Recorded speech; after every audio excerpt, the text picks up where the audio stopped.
قومی ترانہ کے الفاظ سائے خدائے ذوالجلال کے معنی اللہ تعالیٰ کے لیے سایہ ثابت کرنے کا حکم۔ سوال، میرا سوال یہ ہے کہ قومی ترانہ کے آخری الفاظ سائے خدائے ذوالجلال کفریہ کلمات تو نہیں؟ اگر نہیں ہیں تو اس کا معنی کیا ہوگا؟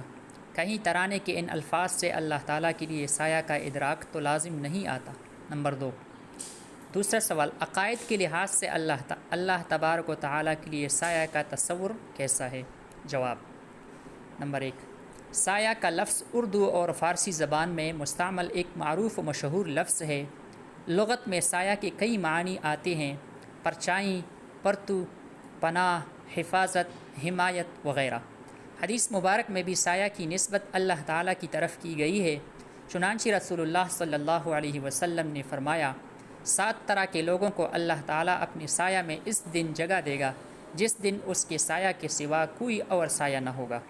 اس حدیث کی تشریح میں بعض محدثین نے اللہ تعالیٰ کے سایہ سے اللہ تعالیٰ کی حفاظت اور حمایت مراد لیا ہے۔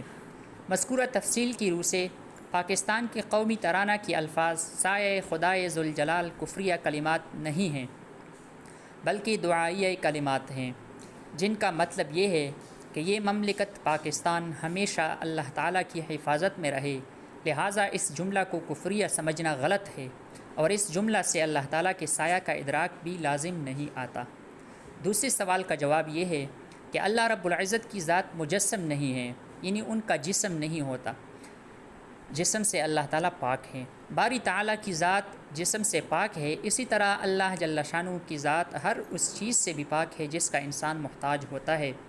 لہٰذا عقیدے کے لحاظ سے اللہ تعالیٰ کے لیے حقیقی سایہ بمعنی پرچھائی وغیرہ تصور یا ثابت کرنا تو موجب کفر ہے۔